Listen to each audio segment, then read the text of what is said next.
Hello. Hi, everyone. We're like, hello out there. Is anyone up down the rabbit hole? Is anyone at the top of the rabbit hole? We don't see you here. Hello. Oh, there's two. Hey. Oh, we're on. Hello, everyone. Lovely to see you, magical people. Hmm. Magical crew. What have you been up to this week? Are you having a good December, getting off to a great start here? How is everyone feeling about this big, beautiful full moon in Gemini energy? How are you feeling about it, Crystal? Oh, I'm pretty used to working with Gemini energy. I feel good. I feel energized and inspired, and I'm not sure. I actually haven't looked too much into what the Gemini full moon is about. Do you know much about it as a Gemini? Can you fill us in? Sure, why not, right? So we're bringing the spotlight onto the energy of communication, thought, dialogue, intellect, learning, processing, and also news. So there's a lot going on, right? Gemini is a very busy sign. It's a very heady, idea-based, intellectual-based sign. It's an air sign, and it's the sign of data processing. So it could feel to you like there's just so much to process on an information level. But, interestingly, I've noticed, I don't know if it's canceling it out. There's so much of it, but I feel a little calmer than usual, like you were saying, Crystal. Yeah. A little bit more grounded in that experience. Should we maybe have a look at this full moon in general? Yeah. What we need to know about it, how we can work with those Gemini energies, really make them work with us.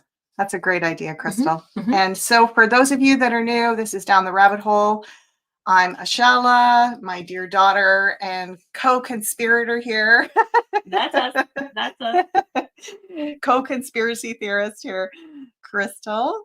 And this is the show where we go down the rabbit hole with your questions. We look at all kinds of really interesting topics.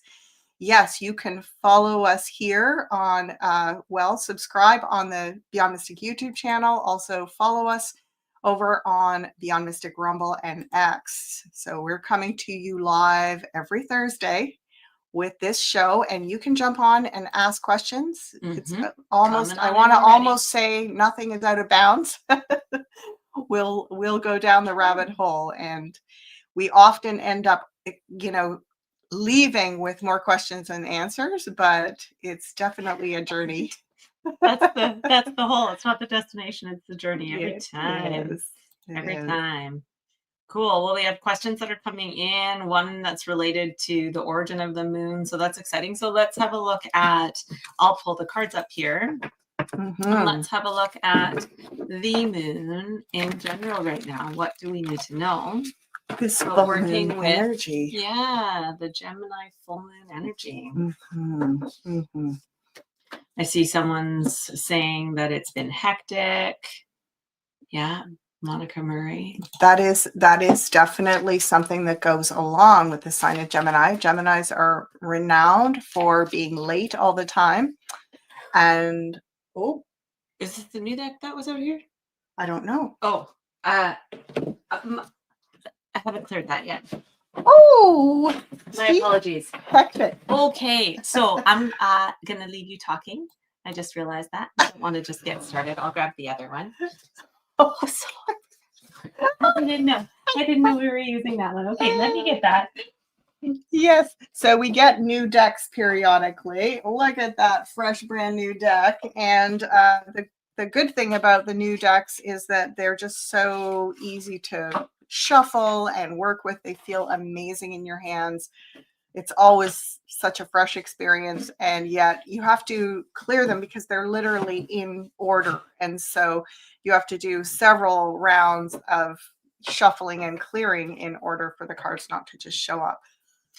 Yeah, and quite often we'll clear, we'll do a clearing just order the universe wants before we go ahead and Start the show. proceed with it.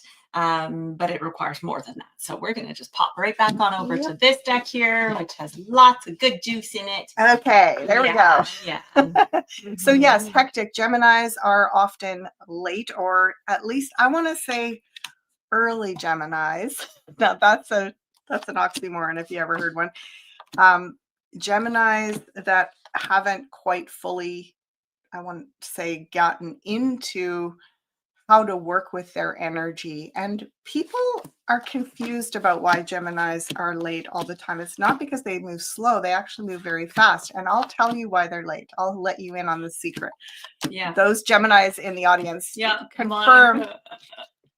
Murray Gay says, that's why I'm always running late. My husband shakes his head at me because my clock in my car is set 5 minutes ahead. Yep. Yeah. So the reason, now let me know if you know that it's 5 minutes ahead. So then we're still calculating. I have 5 more minutes. It's not the right time.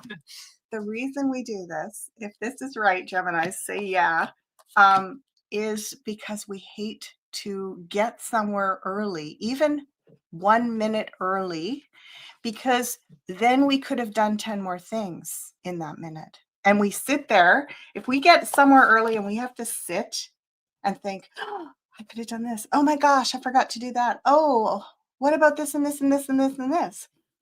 That's why Geminis run late, because we are always trying to squish in so much more of everything into life: data processing, conversations, multitasking. We really take on a lot and we accomplish a lot, most of us. So the Rumble stream is not working. Oh dear. Well, I don't know that we can do anything. Do you want to message? I'm just gonna grab my phone. Here, I'll grab it. It's right here. Yeah, it's right there. What a fun show this morning. It's so very Gemini full moonish. And it's not morning. That's true.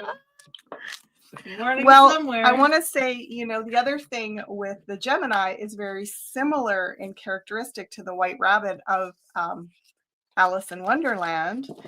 And that White Rabbit that's going always, I'm late for a very important date. And there is this energy this time of year when people are saying it's frantic. Every year in December is when we have the full moon in Gemini. And I never really thought about that before, but all this Christmas rushing around is partially because it's the full moon in Gemini. It's not just the phenomena of Christmas. So how do us Geminis work with, that energy of doing everything at once and too much going on? Well, I can tell you from experience, I'm not late anymore. Very, very rarely am I late. And when I am, it's usually because there really is a good reason. But what we can start to do with this frantic Gemini energy is we can, I want to say, have a pulse with it. Like there's go, go, go. And then there's stop, stop, stop, and rest. And then go, go, go, and rest. If you try to just stop the go, go, go, it doesn't work. But you can periodically have these marker points. It's really great for the Gemini energy to have habits, to have practices. Okay, every day I'm going to do this. I'm going to stop that go, go, go by doing something I want to say almost on repeat every day at the same time. So creating that little bit of routine is really great in this chaotic time. But don't try to stop the chaos, because it's meant to be chaotic at this time of year. It's meant to be a lot happening all at once. Are you good with that? Specifically during the Gemini full moon time? Specifically over that week. So the few days before and the few days after the Gemini full moon. Gotcha. Yeah, because I would say the time of year that would be happening more so would be in the summertime and stuff like that. But this time is meant to be, it's also kind of like final harvest time, and like that time when it's like you're getting really prepared for, like I said, depends on what hemisphere you're in. but for the holidays, getting prepared Yeah. for the holidays. And people, you know, even in the medieval times, they used to have long holidays. I talk about this a lot. They used to have like literally more than 6 weeks of holiday over this time of year. But the preparation leading up to when that starts was always crazy frantic because they had to do all the prep work because they really literally didn't do much work during the entire 6-week holiday. They just feasted and made merry.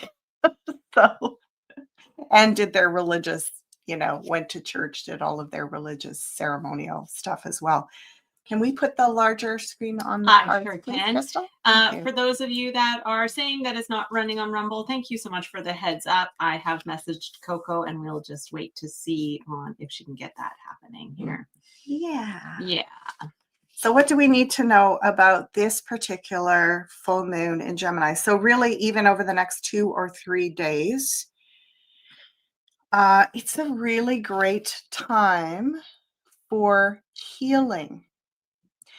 The Temperance Angel is I want to say an intermediary that brings divine intervention. It's not just about slowing down, it's about actually intending to do some very specific healing work this week. Let's look at the next 3 cards and see what that's about. I see it as as alchemizing as well. So it's that period of, look, we've got sort of the sevens are, that's this one particularly, the holding ground. We've got a pause card up here. So it's something about taking a pause to do some sort of alchemizing or integrating. Okay, so let's see what we're working on alchemizing or integrating at this time. Well, and it's really bringing up the close of the year with a big bang, you know, like the big New Year's celebration. The next 4 weeks, there's a lot to, I don't want to say just celebrate, but this is the 4 of Wands is an upgrade, and it is cause for a type of celebration. Do you see the characters in the card? They've got their arms uplifted, they're holding their bouquets of flowers, they're going underneath this beautiful archway, gateway that indicates that it is marking a change. It's marking a positive change. If it was a negative change, it would be frightening looking and, you know, ominous, but this is beautiful. It's harvest, abundance. It is the time where we look back at the year and realize how much we've done, how much we've gathered. And, you know, instead of looking at the cup half empty, we are noticing the fullness. How lovely is that? Yeah. And then, oh, beautiful. This is a cause, you know, the celebration, and then as Crystal said, the integration coming into the fire energy. We're going into the year of the fire horse. That is less than 2 months away now. So we're going to feel the heat of that.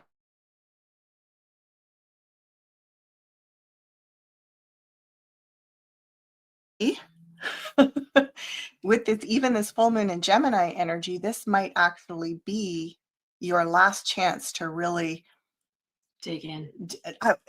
Do some intentional healing and cleansing and clearing, because next year is probably going to kind of move us along so quickly that there won't be that energetic pause.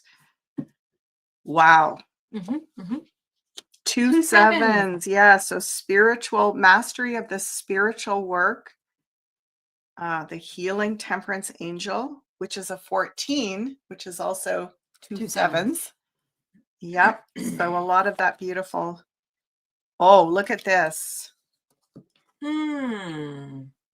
So working to change the systems of burnout, how you normally work yourself to your burnout point. You really want to alchemize that, transmute that now, because next year is going to demand a lot from us, and it might be too late to set a tone once that gets going. So really prepare so that you don't go into the year the fire horse tired. Yeah, See that, right? Crystal? Yes, and it seems to me too, like with this here, using the power of Gemini in terms of sort of being able to take an overview of everything that you're allowing in, everything that you're juggling. I call this 7 the tightrope walker. So it's kind of like, where are you balancing a lot, juggling a lot of plates, and then re-strategizing using the power of the creativity of the power of the Gemini mind. Yeah, to bring in, to move beyond burnout into more creative flow, more allowing for your life force to come from your energy body, from your something somewhere, a fire deeper inside, rather than just like controlling it with your mind. Yeah, look at all the wands here. Look at that. Yes. We've got 4 wands. So really working with your energies of motivation, of creativity, working with that fire element now, which is your life force, your spirit, your chi. So again, I think we talked about this. I think we talked about it maybe last week. I believe I talked about it in the forecast this week. Things like breath work, dance, movement, all of those practices are actually going to be about healing and balance. And have you ever noticed that when let's say you get good exercise as opposed to overworking and overstress, you sleep better? So we can actually restore and recreate. The word recreate is where the word recreation comes from. So recreation isn't about laying around and doing nothing to heal burnout. It's actually about choosing activities that are, I want to say, healing, energetically healing, which is things like, physical activity, movement, breath work, where you feel tired, but it's a different kind of tired. Yeah, something in it too says to me about releasing rigidity. Like,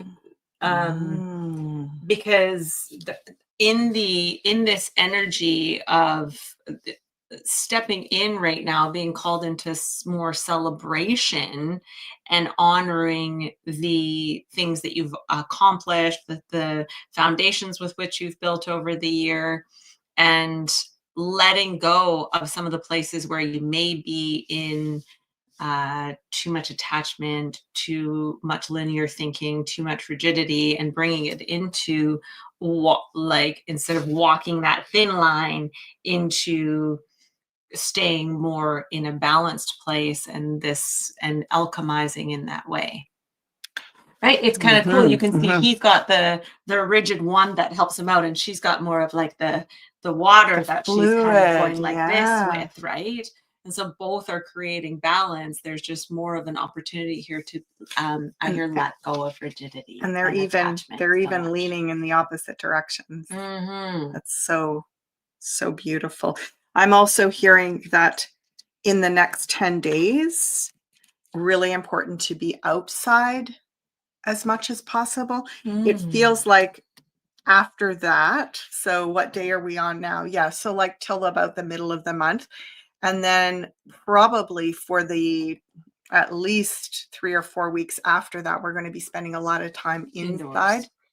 So it just feels, I mean, here we are up in the Northern Hemisphere, and it's definitely in some places very, very cold. It's certainly not nice out here at the moment. You can tell I got my furries on, but even still, it feels important to be outside for now, because we are going to, of course, be spending a lot of time inside. If you're in the Southern Hemisphere or down closer to the equator, this is fine. You can be spending time outside even closer to the holiday season. But for the rest of us, really try to force yourself to get outside in the next 10 days because you'll be happy for it. Absolutely. Absolutely. Let's do a little of this action before we get going into questions here. Sure. Just wanted to share that for those of you that are new, or if you need a little reminder, you can go ahead on over to the Beyond Mystic Academy consultations page and book a reading with either ASHALA or myself. I am offering hour-longs as well as half an hour longs, and there is space for both, and an opportunity to get on in there with us and do some really good exploration, deep diving together, and supporting you with your specific challenges or ideas, vision. We can look at anything. We can look at a whole pile of little very specific questions, or we can look at larger general concepts, and a bit of both if that's what's required. So super great there. I just wanted to remind everyone that that is that. And let's get into viewer questions here. Love it. Okay. First question. We're just going to continue right on in the moon theme. And what can you tell us about the origin of the moon?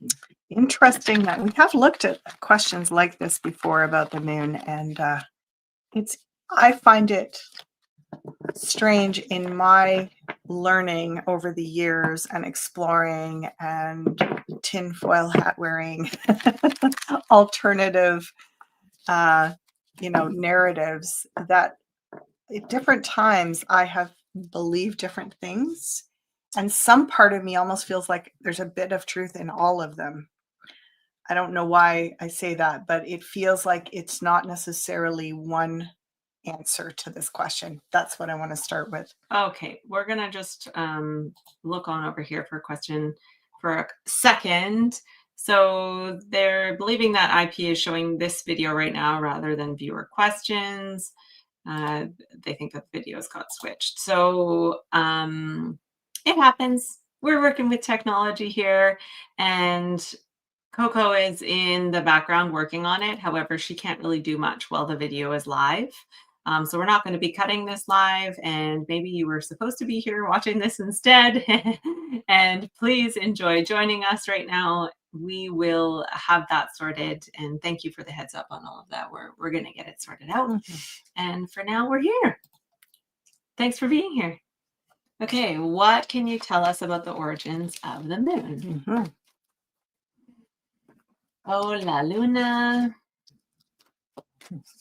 Do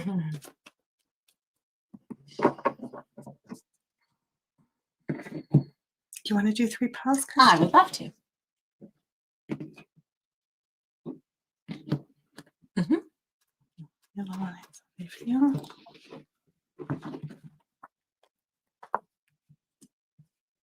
Us. Well, this is interesting. It's the roulette wheel. I mean, it's called the Wheel of Fortune, but it does remind me a bit of a wheel where you just don't know where it's going to land. And that kind of goes along with my earlier feeling that there's more than one thing. That the moon's origin is not just one story. Or there's more than one moon.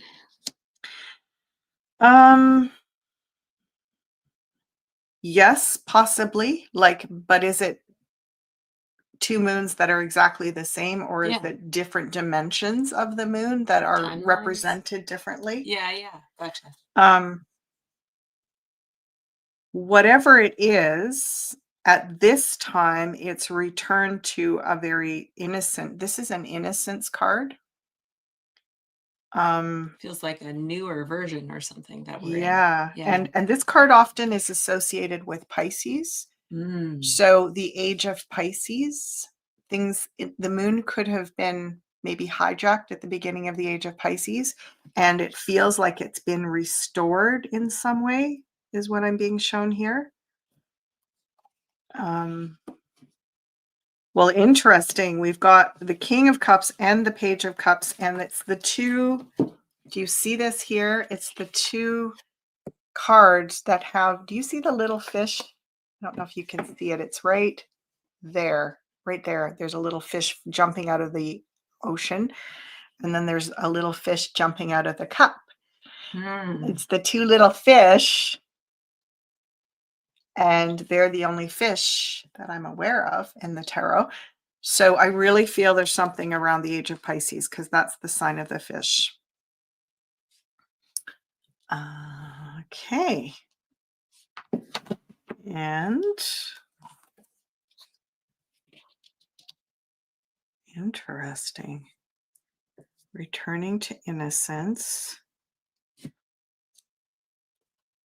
Wow. So 2 kings and a queen and a page. So far, all court characters except for the, so that's curious. Yeah. 4 court characters. Court characters are personality cards. They're about personality types. They're a lot about the effects that energies have on our character, on our personality development. Does that have something to do with like different phases of the moon? It feels like it could have to do with, because the other way you can read court characters is that they relate to the astrology signs.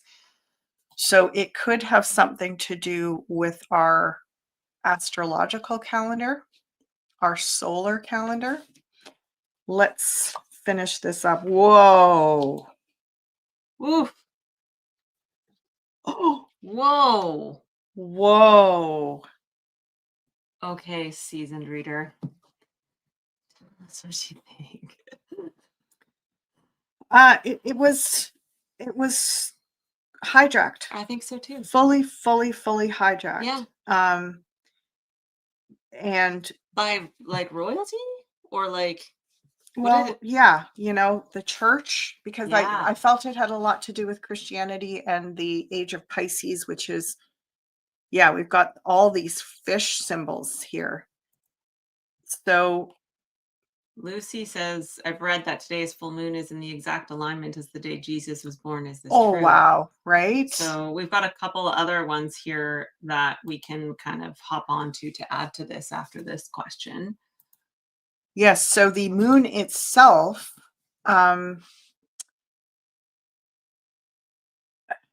was originally this innocent energy, and it got, I'm just curious about how it got hijacked. Controlling. Jay Saints is saying that we used to have 2 moons. Again, I got the feeling that there were, the moon is represented differently in each of the dimensions. So in the first dimension, in the second dimension, in the third dimension, in the fourth dimension, like there's a different version of it. And,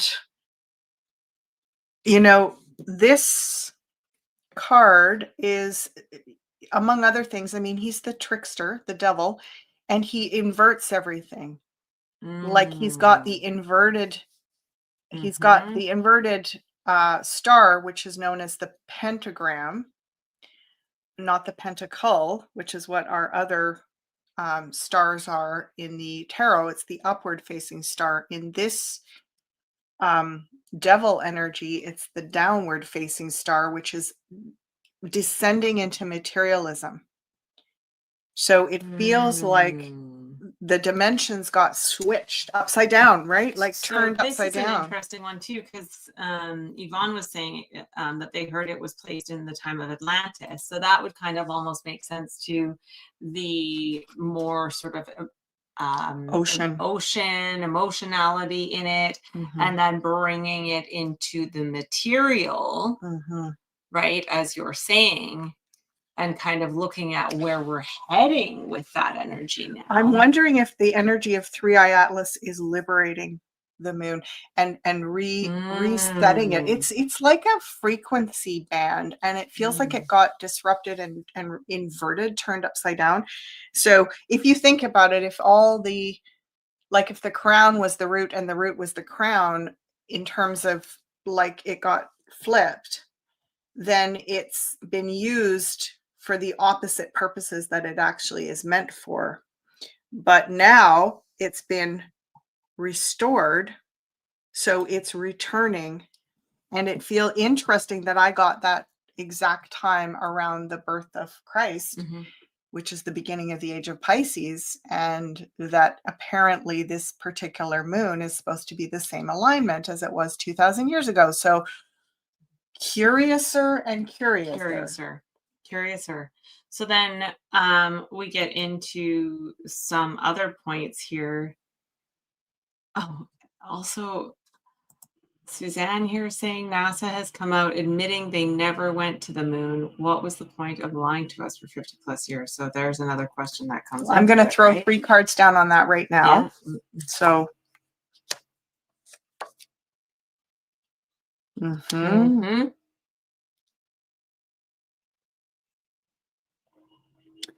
okay, this could be a little stretch. You ready? Stretch it.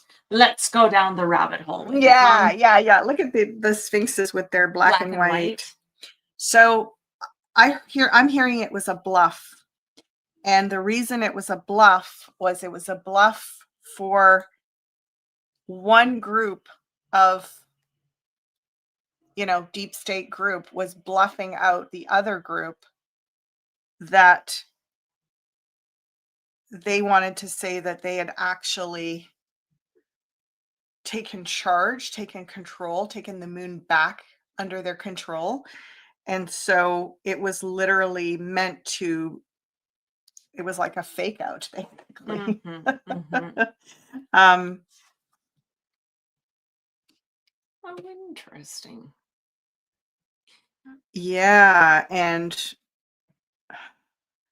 I also feel as though there was a message that was like, now we have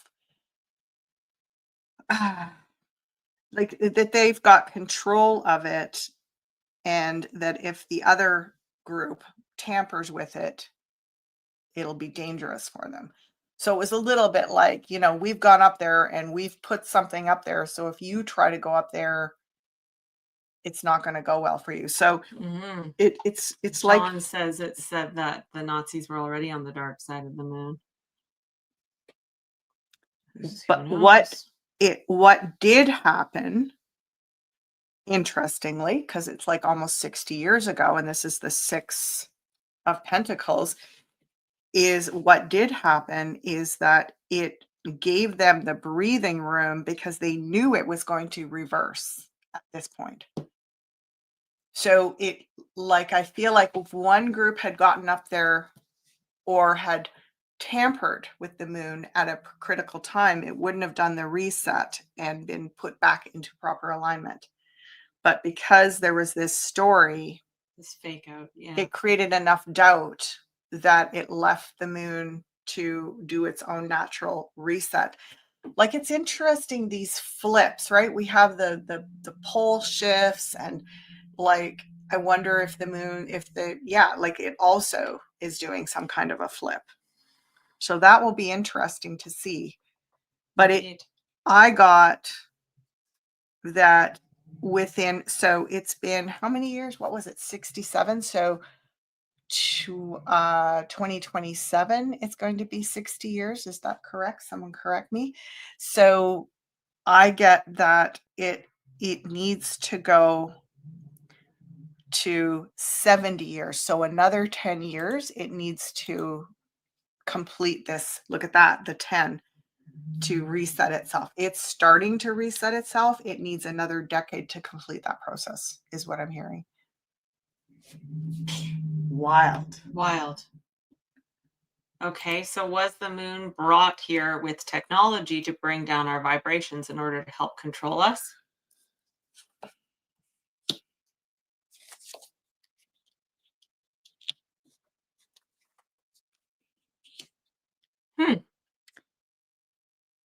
Uh, More karmic? yeah, I don't feel, not in the timelines. The ones that wanted to bring our energy down are not the ones that brought it here, is what I'm hearing. It wasn't in that timeline. It's the timeline of using it, harnessing it, and flipping its energy to use for the opposite purposes, the inversion principle. That timeline is more recent, and it was brought here long, long ago, is what I'm feeling like.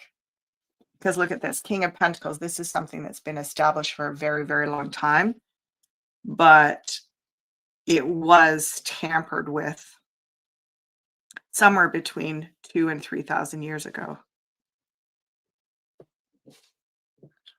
I'm just zoning into what people are saying. Okay, tell me. Tell me what they're saying. Juggling. So one of our moons got destroyed by Venus, because Venus used to be called the destroyer because of its chaotic orbit until it found its orbit in it is in today.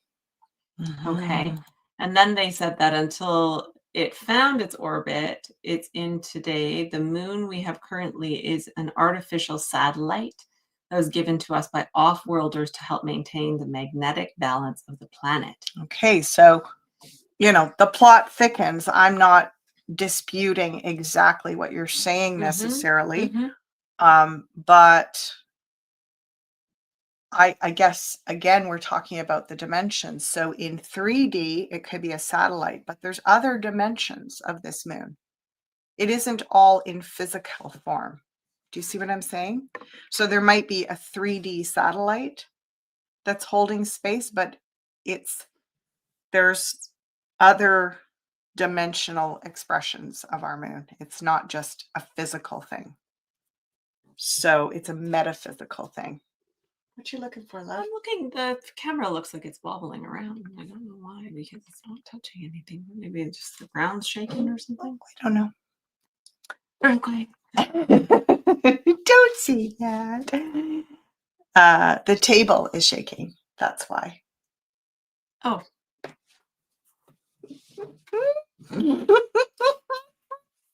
I am clever, I tell you. Sometimes maybe we're all laying on the table. Okay, let's go to the next question. I think that wraps up our moon. That does. Leave us with a bit of a cliffhanger as always. That's it for questions here. Oh, yeah. Really? Yeah.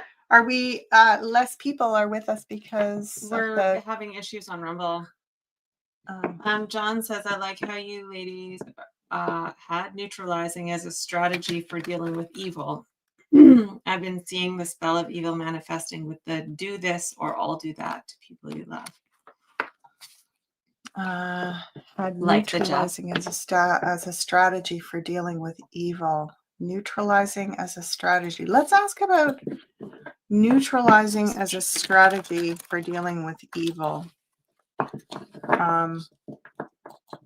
I always think about, have any of you read some of the Anastasia books, the Ringing Cedar series? Jump in the comments, let us know if you have, and if you read this part and what you thought of it, the part in the series where, I'll let you shuffle on this too, Crystal. Please. The part in the series where she is doing this practice where she basically transmutes evil through her body, and she lays on the ground and puts her hands face down on the earth, and as she'll do it for like a few hours, and eventually the ground around her all turns white, like all the grass dies, and she says she is well, I guess you could call it transmuting, but in a way what she says she's doing is diluting it. So neutralizing it by like moving it, releasing it, and diluting it so that it can release more safely or something. Like, yes, I read that. Yeah. Kathy's saying they read it. And then she remembers She that. remembers what you're talking Yeah. about. So that it's not, it's not about taking it in and hurting yourself with the evil energy. It's not about like taking on the karmic responsibility of that evil, but it is about saying, look, I can move it through me and the earth can absorb it and transmute it and eventually heal it. Because the earth, if you think about it, the earth is such a massive body, right? Like I used to feel sad. Sometimes I'd be like, I just went and gave all my dark, yucky stuff to the earth. And I'm like, I'm sorry. I didn't want to like, right? But then I think the earth is huge. It's like, going to one little pore on our body and saying, I'm going to put my dark energy in there. Like we're so tiny compared to the earth. It's like, okay, it's not going to make or break the situation. One pebble in the great ocean. Yeah, like, I'm sorry. That was a really horrible pebble.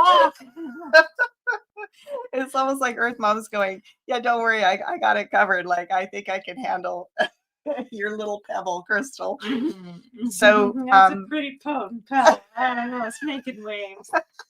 Oh, you already shuffled. I'm going to shuffle a little bit more. Okay, well, do it. Yep, and then I will do 3 cards. John is saying more. The spell is, it will be your fault. Of course it isn't.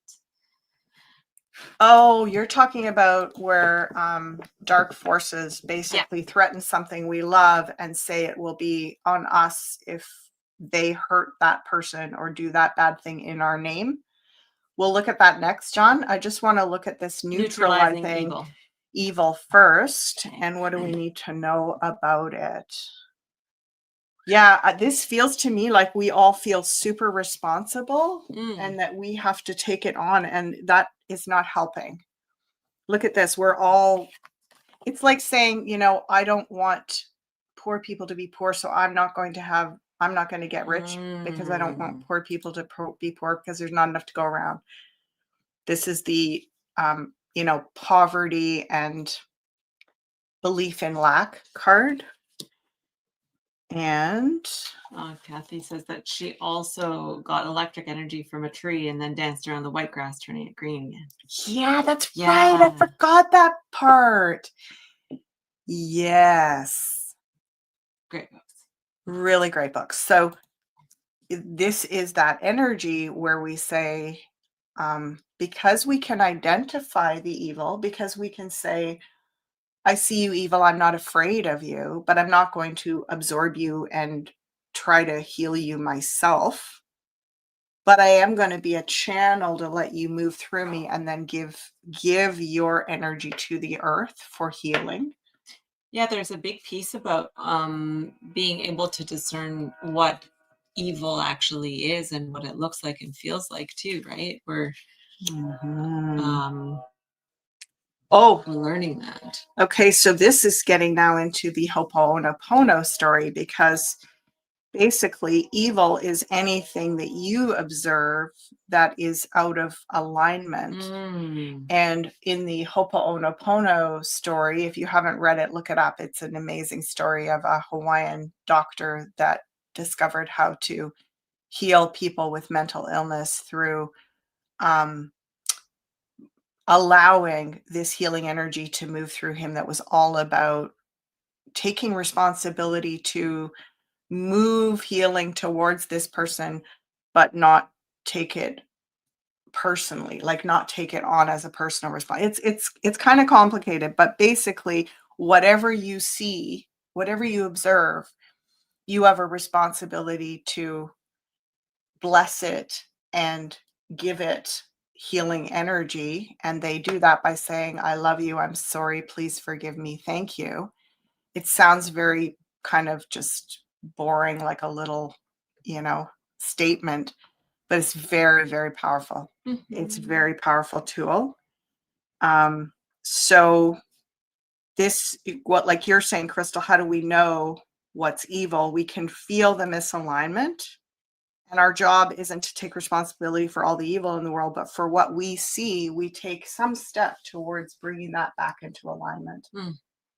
At least with our thoughts and our energy. We don't have to actually step in to the firing line, but we do look at that innocence, returning to innocence, the child. Oh, wow. She's coming up lots, eh? She sure is. Yeah. What do you feel that's about? Well, I mean, these two together again as well. Ooh, another queen. Okay. There's very mother and child feeling with these two queens on this page. So what is evil? It's the innocence in us has been distorted. And yeah, go ahead. Like, and fed on, like it's been capitalized on, our innocence and youthfulness and sort of it's like a top priority to have this sort of youthful innocent essence to us, and then also at the same time the top priority to wipe it out of us and steal it from us, right? And so how do we what do we need to know about neutralizing that is, I think, finding a lot of ways to allow the forces to sort of just like roll off your back and come into making the choice to find the sweet spots in life and not let the programming, not letting the evil, like not giving it power. It's interesting. We have the Garden of Eden story here. Do you see it? There's the snake and the tree of life behind Eve, and there's the tree of knowledge behind Adam. This is in the Lover's card of the tarot. And Raphael is presiding over this whole scenario, the angel Raphael. And so this is a repeating storyline where one of the tricks of evil is to separate us from our innocence and make us believe that we've crossed some invisible line and there's no going back. We'll never go back to innocence again. So we neutralize the sting of that. It's like we carry around a trauma from that, and it's a trick. It goes kind of into your next question, John, which is, if you're told, if you don't do this and this and this, we're going to hurt your loved one and you'll be responsible. Like, what a terrible weight to carry through your lifetime and into the next life and between lives and so on. Yeah. So it's about removing us from our innocence.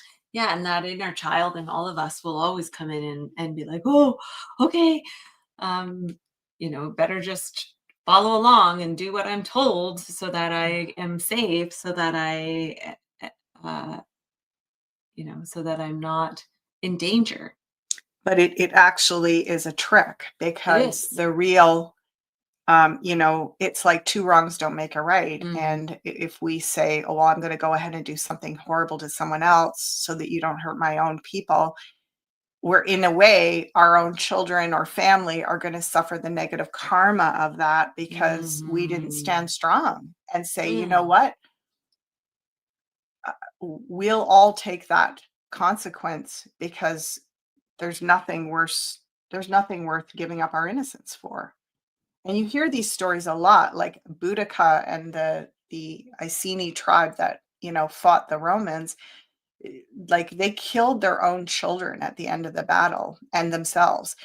And you could think, oh my God, they're crazy, barbarian savages. Like, why don't you just let yourself be taken prisoner and taken as a slave? And they actually said that is the path of death. That is the real death. We're not afraid of this death, but the real death of innocence is that we're going to be now buying into this slave system, and 20 generations down the road we're slaves and we treat other people like slaves, and we are now part of that system. And these Iceni people were so courageous, and their children, to say, we don't ever want to be slaves, because we don't want to turn into the monster that is trying to enslave us. And that's what happens when you give in to that fear and do something against your own natural law, your own knowing of morality, then it's a worse fate than anything you can suffer. So how do we protect our innocence? Like with like this coming in here, you know, we have coming into our hearts. That really seems to be a natural law. I could see her as having a lot of connection to natural law, the Queen of Pentacles. And believing that this isn't the only life. And so, you know, you could say, well, yeah, I'm going to make this difficult decision, but at least I'll get to live a little longer, and my family will get to live a little longer. But it doesn't stop with this life. We will continue the consequences of these choices in the future. So yeah, it feels like a balance between in the moment, our emotional response to this evil energy is to try to protect ourselves and our loved ones from it. But it has a way of, if we just move it through us and don't go into protection mode, don't go into resisting or hiding, nature has a way of evening the score. Like the lords of karma and natural law have a way of making everything accountable.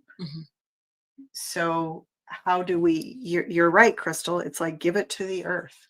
Yeah, give it to the earth and let it come from the heart. And I get even with these little pebbles down here, the creation of the gifts with which we like Anastasia, they're channeling that energy into the earth, and then creating that loop, that cycle again with a tree, and then dancing on it and bringing it back. There's something about like taking using the earth to transmute the evil and then offering it back in some way to the earth. Yeah. So these pebbles and I mean, Mom, you've often spoken to making offerings and giving the gifts. Absolutely. Right? And children are so good at that. Children are so good at utilizing nature to make things to put back in nature. Like, well, we have stories from when you were little, right? We used to always feed the fairies. And remember how you loved to make little things for the fairies? Like Crystal had a little altar in her window, and she would be diligent about, like, I have to go make something for the fairies. I don't want them to go hungry. Like, she'd put little food in the little plates and the little cups and all the things, and little notes. And then, the fairies wrote her little notes back sometimes. They did. I'd leave them sugar water, and or honey water, and they'd empty the cup, and the fairies would empty the cup and leave me little notes and gifts and stuff in exchange. And there's something about that. There's something that's so special. It's like, even though that's the innocence, the magic in it, you don't know that it's you don't even know that it's real, but you believe that there's more that's beyond you, that's worth offering to. And that's natural law. That's and children are naturally, they know that. Yeah, they're like, when we describe to them what are fairies, and we say, well, there are these elemental beings that live out in nature, and they love to make the flowers smell beautiful and the colors bright, and they love to make the grass grow and make the dew in the morning, and children are just like absolutely in agreement with that. They're not like, certainly they have been in the past. I think many of them are getting yeah, maybe, but called away from that through technology as well. mostly, natural children are like, they will go way further even than adults can with it. They will just like start having full on connection with these realms. So it's that innocence in us, and things like, the Ho'oponopono that I was saying, I love you, I'm sorry, please forgive me, thank you. It sounds like such a small thing, like what that's going to be your solution to evil, but the miracles have happened with the Ho'oponopono prayer. Miracles have happened, miracle healings, miracle like remissions, people like spontaneous healings, like many of them. And I've personally had incredible things happen in my dream time where I'm faced with evil or dark force energies, and I say the Ho'oponopono prayer, and I literally start almost chasing them with it, and they just get smaller and smaller and smaller and disappear. Like it's literally loving, the neutralizing the evil with love is what it boils down to. John says, you ladies are doing it again, not giving in and going on your healthy path. Yeah, it's true. Yeah. Yep. Know that there are fairies with and in trees. Oh, absolutely. Yeah. Aw. Yeah, thank you for being here. Likewise, Tarot by Lupo. Yep. It's always such a pleasure. There was something. Our energy has been used as a currency, so to speak, with the dark ones on this planet. Yeah, I mean, what do we need to know? Anything else that we need to know about this? Like, how do we navigate here forward? That's an interesting, like creation, putting our hands to work. Yeah, and also, interesting that you're talking about the energy has been used. This is where we get into starting to do time correction, because we can go back and repair that. Like we can say, well, okay, it was used, but it is no more. And we reclaim that energy and put it into something else. So it feels like we can literally change the past. I've always believed we can heal the past and almost erase it in a way, karmically, so that it didn't actually happen. Almost like when you have a nightmare and you wake up in the morning, you're like, oh my God, I'm here. Like, wow, I'm so glad I'm not there, that didn't happen. Yeah. We literally can turn this negative history into a nightmare that didn't really happen. Yeah, I mean, that's the neuroplasticity, right? Being able to go back in time and adjust that. Yeah. But we can only do that by healing the ones that were the perpetrators. We don't get to just spiritually bypass and go, okay, I'm going back and giving some love and everything's going to be fine. It's like we actually have to do the healing with the worst, darkest energies. We have to, just like in the Anastasia book, she's transmuting. It's not just the little ripples. She's working with the deepest, darkest stuff. So we can't shy away from the heavy work of it. So how do you be in your innocence and yet do that sort of potent? Well, interesting, right? Because we've got these two back again. We've got these two. And funny enough, we're back to the moon in Gemini, because Gemini is the sign of the twins, with the lovers is associated with the sign of Gemini. So we've got, and this is a number 6, and the devil is 15, which adds up to a 6. So there's something harmonizing and balancing. We can't do it all at once. We're back to that full moon in Gemini. And we got another 6 here. And we got another 6 there. We're back to that, which 3 of a kind is a blessing, 6 is harmony. So it's the longer game. And we're back to that pause and then make a decision and then take a break and make a decision. So it's not, You don't just change this overnight, but it's based on your choices. And they're saying we vote with our energy, and we have the great power to reverse this. Mm-hmm. Lucy says, folklore says to leave fairies a little glass of wine at the window ledge and the fairies would clean the kitchen. Yeah, believe me, the fairy did clean the kitchen. That's what I was doing. I was like, Mom, know your role. Clean the kitchen. Look at that. By the way, Crystal, fellow Capricorn, my mom was also Gemini. Yeah, we found out on the Beyond Karma show that we're both Capricorns, John and I. So Capricorns raised by Gemini mamas. Yeah. Cool. I believe also, ASHALA, that we can change through healing and pure confidence, no fear. Yeah. Beautiful. Nice. Beautiful. I'm buying wine. You'll share it with those fairies? Yeah. I mean, that is a win-win. Little for you, little for me. I gotta clean the kitchen, right? Well, folks, that's us for today. So fast. It happens always. It always happens fast. We're going to come back into a couple more reminders here.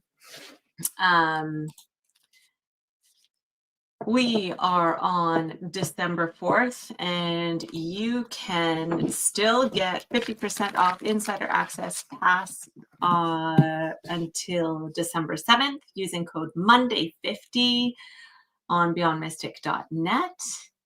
And what else do we got to share with you here? Oh, Penny Kelly. Yeah. Penny Kelly one. I am. Okay. Consciousness with Penny Kelly. We love Penny Kelly. I'm so excited that she and I are doing Intuition Friday again this week. It's been a couple of weeks, and I'm looking forward to getting back on track with that. So check out, her talk at the conference was incredible. All of the presenters, it was just phenomenal. So you can.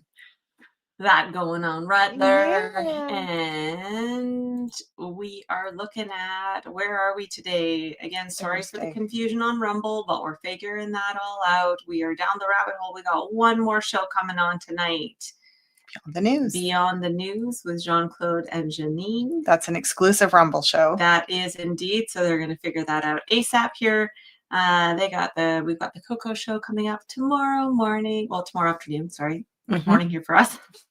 Right. Mind me, my P's and Q's. And then Intuition Fridays. With Penny Kelly and I. Yep.